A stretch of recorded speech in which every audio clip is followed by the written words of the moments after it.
Assalamu alaikum wa rahmatullahi wa barakatuh. Welcome everyone to our first Easy Good Deeds in the series of Easy Good Deeds.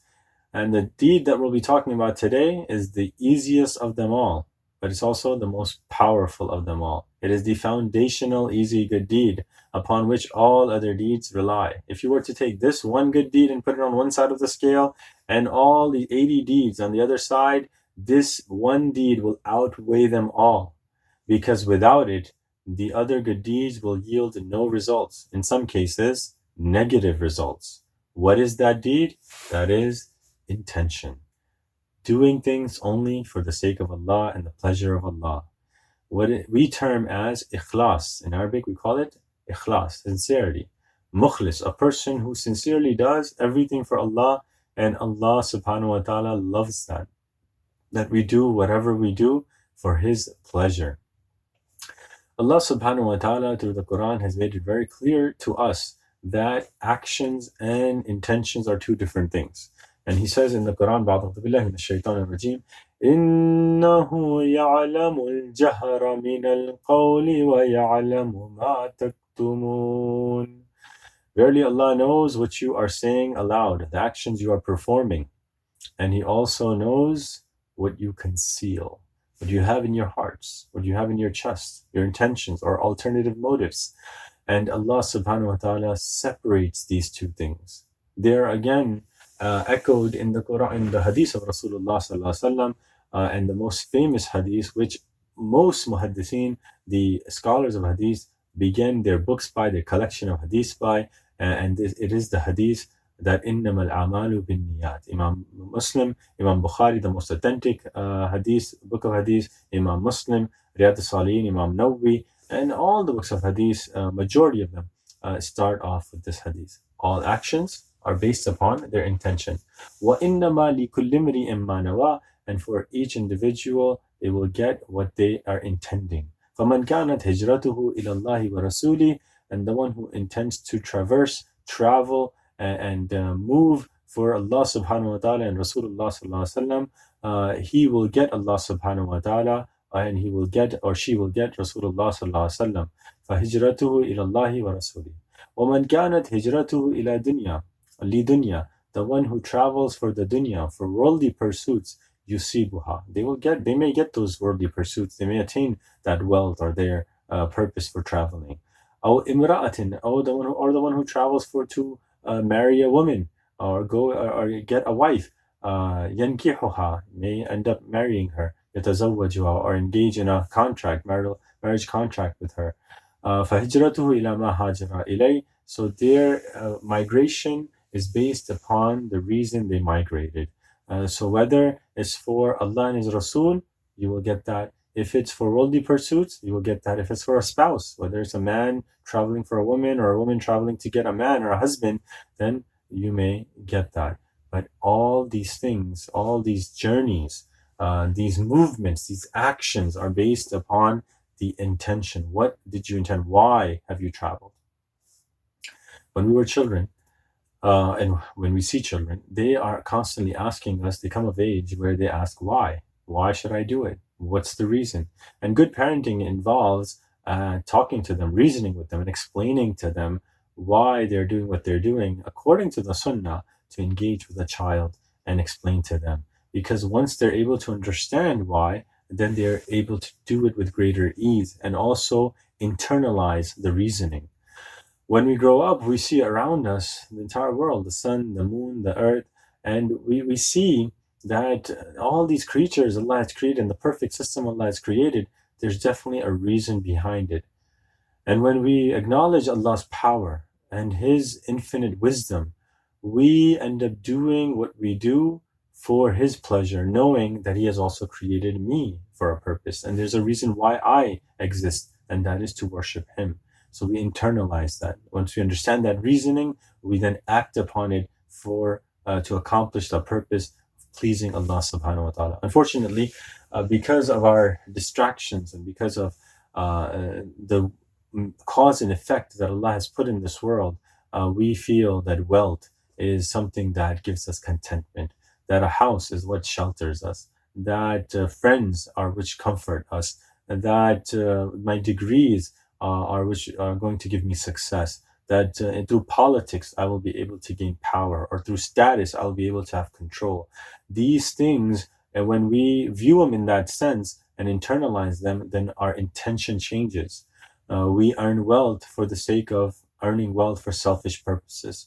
We try to run in politics so that people can praise us and look at us in a better light. Or sometimes the worst case scenario is the pursuit of knowledge, so that we can debate other people and defeat other people, or have more knowledge than other people to show that we're better than others. Or a person who's a martyr, and many types of other narrations which talk about having the wrong intention. Allah subhanahu wa ta'ala has mentioned to us clearly that through the words of Rasulullah sallallahu alaihi wasallam, that our intentions need to be purified. We need to do whatever we do for the sake of Allah subhanahu wa ta'ala and not get sidetracked, not get distracted. When we are able to take that moment of reflection, and that's all it takes, it's so easy, that no, my occupation, my job, my home, my family time, all of these things, they are for the pleasure of Allah subhanahu wa ta'ala. Just in a moment of reflection, we can transform the actions that we're doing regularly and normally from no reward to maximum reward. That's how easy it is.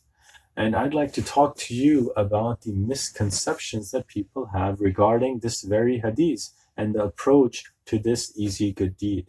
People say, إِنَّمَا الْأَعْمَالُ بِالنِّيَّاتِ, that all actions are based upon intention. That means that so long as I have a good intention, therefore any action that I do is fine.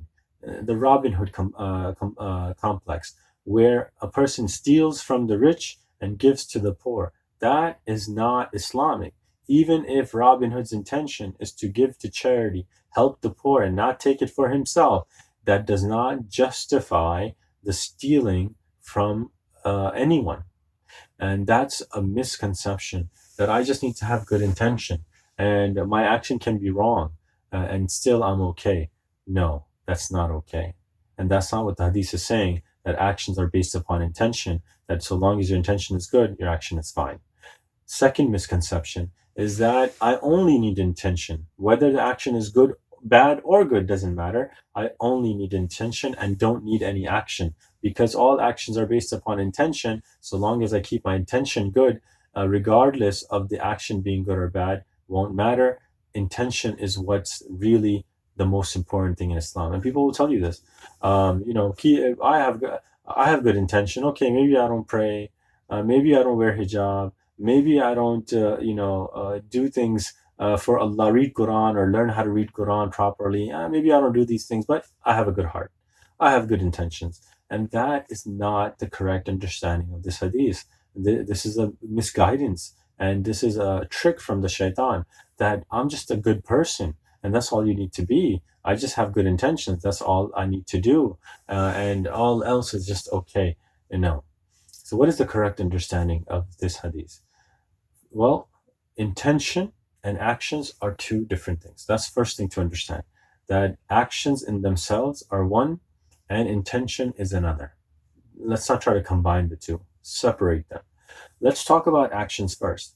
Actions are valid only through the steps and procedures that Rasulullah sallallahu alaihi wasallam, Allah subhanahu wa ta'ala has given to us through Rasulullah sallallahu alaihi wasallam, that we filter them through the Quran, through the hadith and the actions of Rasulullah sallallahu alaihi wasallam, through the companions and what they say, and the scholars. فَاسْأَلُوا أَهْلَ الذِّكْرِ إِن كُنتُمْ لَا تَعْلَمُونَ. Ask those who know if you don't know. We take actions and we are allowed to judge actions, not the individual. We don't judge the individual. We judge the action, not the intention of anyone or any individual. We are not allowed to judge that. That's Allah's domain. We are only allowed to judge the particular action. And how? Through these filters. Once we are able to validate a certain action, whether it's permissible in the eyes of Allah, whether He likes it or He does not like it, when we're able to validate that, then intention comes into play. Intention needs a vessel. That vessel is permissible actions. If the vessel is not correct, meaning it's not a permissible action in the eyes of Allah and Rasulullah sallam. Intentions don't matter. They don't matter.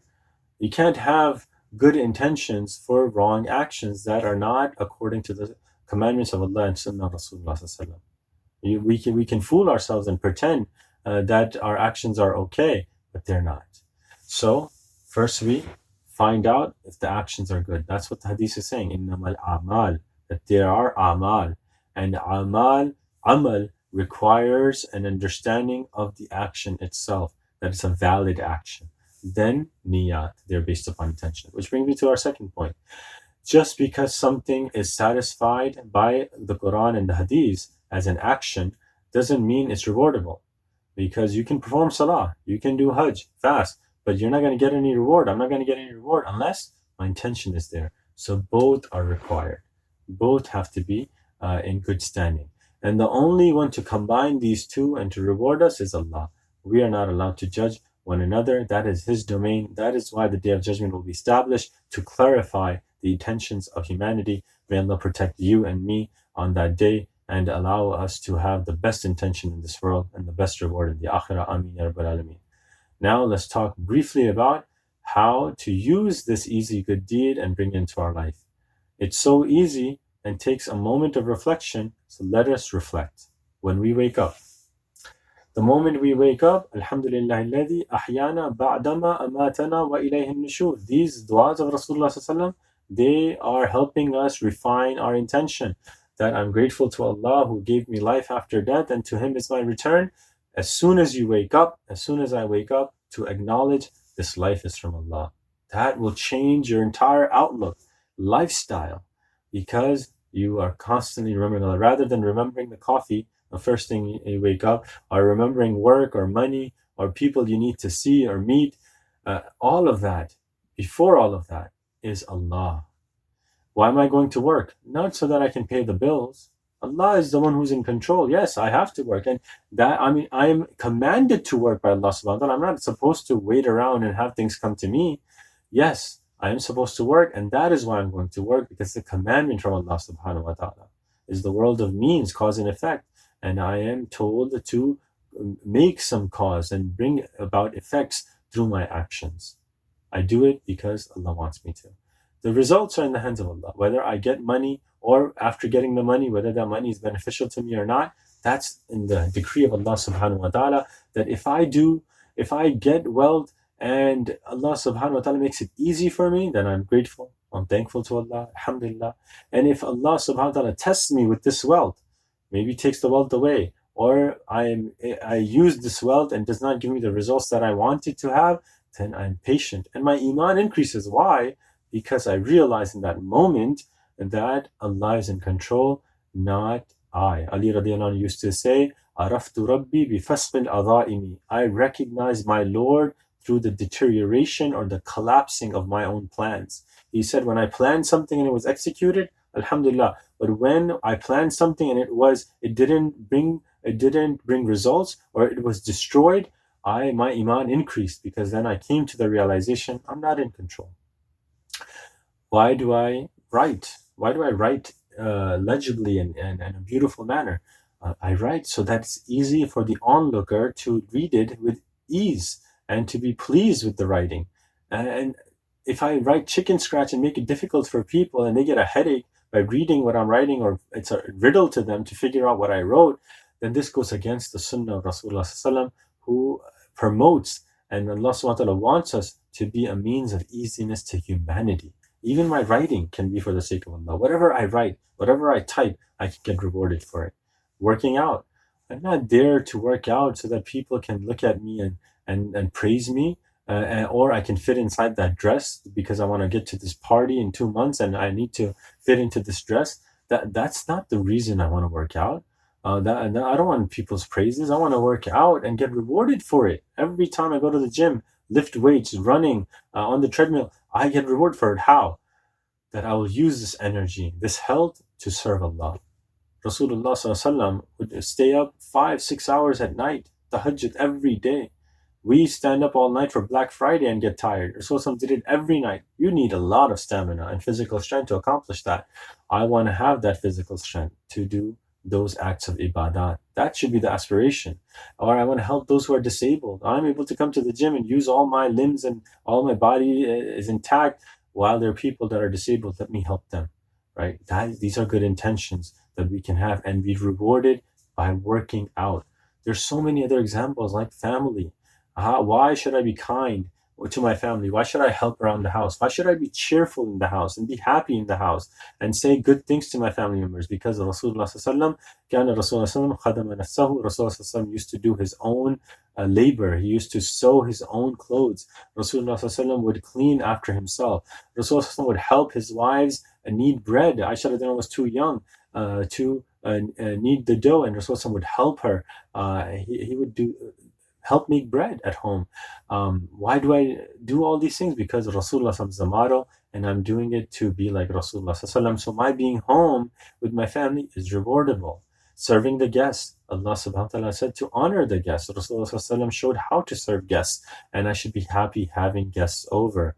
Of course, with limits, but having guests. And I will be rewarded for serving guests, not so that they can call me a great entertainer or they can praise my food, right? And make it difficult where I'm trying to compete with others to serve. Where they made 3 dishes, I need to make 4. They made good dishes, I need to make better. No, give whatever is easy and do it for the sake of Allah subhanahu wa ta'ala. Why do I wear makeup? Or why does a man groom himself well for his spouse or family members so they can look at him and be pleased that Allah has given us this blessing, that Allah has allowed us to look good for each other, and not for the show of people, not to wear makeup outside more than for my own spouse, or to look good for other women and not for my own wife. No, do it for the right reason and look good, and you'll get rewarded for the makeup. All the makeup you buy can be reward if the intention is there properly. All the grooming that you're doing and keeping yourself, ironing your clothes, keeping yourself well kept, that will be a means of reward. And so easy, just by changing our intention a little bit. Let us try to implement this easy good deed and change our purpose in our life, change our goal and objective, reorient our mind, our heart to connect with Allah subhanahu wa ta'ala. I hope that you and I can bring this beautiful, easy good deed into our life and make it a means of impacting all of our good deeds from here onward. Jazakallah khair. Thank you for joining me. Assalamu alaikum wa rahmatullahi wa barakatuh.